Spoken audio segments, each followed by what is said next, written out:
Right, next question देखते हैं अपना क्या है। Question says to wires A and be having identical geometrical construction. तो दो आपकी वायर है, उनका ज्योमेट्रिकल कंस्ट्रक्शन आइडेंटिकल है। नाउ इसका मतलब ये हुआ कि यहाँ पे हम सेफली अज्यूम कर सकते हैं कि दोनों की लेंथ बराबर है और दोनों का एरिया आपका बराबर है। तो ये आपकी wire, let's call this wire A, ये आपकी एक वायर, लेट्स कॉल दिस दूसरी वायर जो है उस वायर को हम बी कह देते हैं। ये बी, दोनों की लेंथ, अगर इसकी लेंथ और area of cross section A है तो दूसरी की भी लेंथ और क्रॉस सेक्शन एरिया ए हो जाएगा। Are stretch from their natural length by small but equal amount. दोनों को ही हमने यहाँ पे एक टेंशन लगाई, let's call this tension T1, let's call this tension T2, यहाँ पे फिक्स मान लेते हैं। तो दोनों को हमने खींचा, दोनों में एक्सटेंशन जो आया बहुत थोड़ा सा आया, डेल्टा एल और डेल्टा एल, लेकिन दोनों बराबर आए। Young's modulus of wires are Y A Y B. तो इसका यंग्स मॉडुलस हो गया आपका वाई ए, इसका यंग्स मॉडुलस आप मान ले वाई बी। और वेरे डेंसिटी रो ए और रो बी, डेंसिटी इसकी आप लिख लें रो ए है, इसकी डेंसिटी रो बी है। It is given that Y A is greater than V Y B. तो आपको ये और दिया हुआ है कि आपका वाई ए जो है वो ग्रेटर देन वाई बी है, यानी कि यंग्स मॉडुलस ए वायर का ज़्यादा है as compared to B, and density भी उसकी ज़्यादा है। ये भी दिया हुआ है rho B is greater, rho A is greater than rho B. Transfers signal starting at one and takes time T1 to reach the other end for A and T2 for B. तो आपने क्या किया, यहाँ पे आपने एक signal भेजा है ऐसे, ठीक है, और यहाँ से यहाँ लेंथ ट्रैवल करने में उसको लगा T1 टाइम, यहाँ पे लगा आपका T2 टाइम।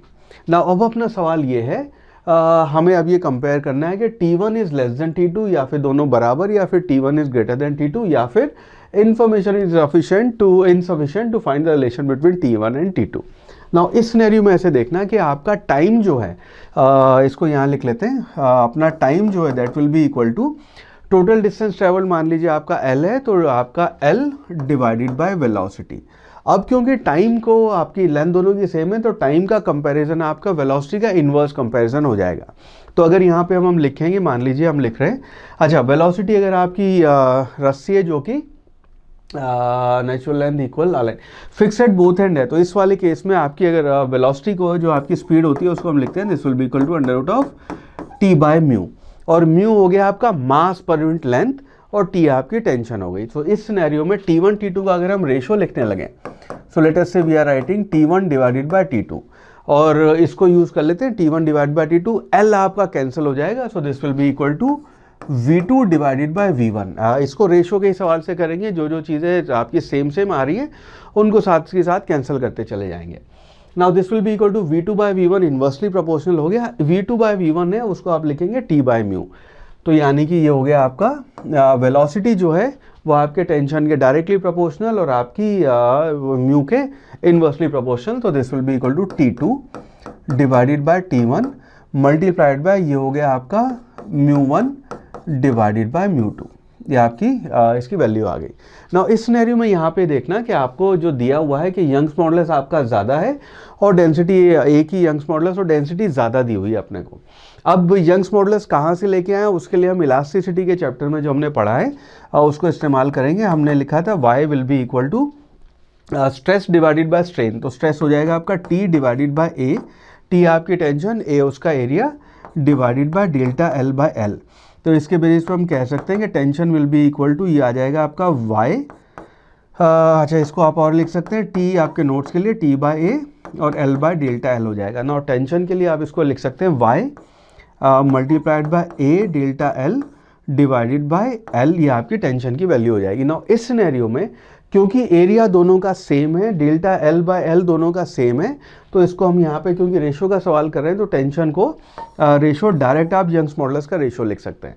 सो इसका मतलब है आपका T1 डिवाइडेड बाय T2, वो आपका डायरेक्ट जो T1 T2 का रेशो था वो डायरेक्ट यंग्स मॉडुलस का रेशो आ गया। तो उसको आप लिख सकते हैं y, इसको हमने वायर 1 का है, इसको हमने 2 का है, so this will be equal to YB divided by YA। ये तो T1 T2 का रेशो है, कन्वर्ट हो गया। नेक्स्ट बचा आपका, इसको हमें कन्वर्ट करना है, ये मास पर यूनिट लेंथ है, अपने को यहाँ पे डेंसिटी दे रखी है, वॉल्यूमेट्रिक डेंसिटी, तो उसको अब कन्वर्ट करते हैं।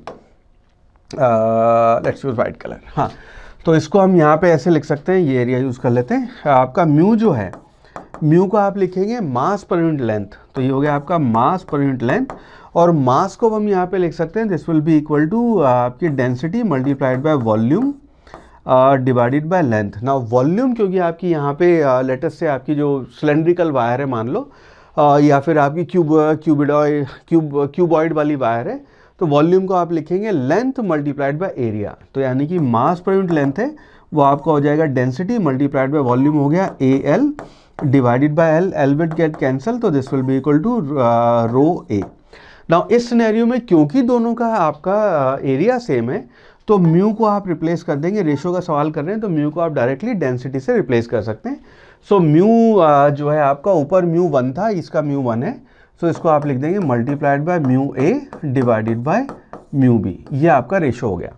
नाउ अब सॉरी म्यू नहीं, इसको डेंसिटी लिखना था, हाँ राइट, तो यहाँ पे म्यू को हम डायरेक्टली डेंसिटी से रिप्लेस कर देंगे, तो this will B density A divided by density B।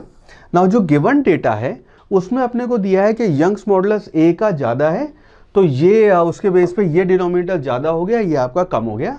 Density आपको A की ज़्यादा दी हुई है, गलती से मैंने यहाँ पे A लिख दिया था, B लिख दिया था, A है, तो डेंसिटी आपकी A की ज़्यादा है, तो इसका मतलब इसका न्यूमरेटर ज़्यादा हो गया। नाउ इसके बेसिस पे हम ये डिटरमाइन नहीं कर सकते, बिकॉज इस वाले केस में तो ये आपका डिनोमिनेटर ज़्यादा है और इस वाले केस में न्यूमरेटर ज़्यादा है। जब तक हमें डेटा एग्जैक्टली और डिटेल में नहीं दिया हुआ कि एक्चुअली कितना ज़्यादा है, कि ये 3 गुना है वो 2 गुना है, तो हम ये डिटरमाइन नहीं कर सकते कि आपका T1 ज़्यादा है या T2 ज़्यादा।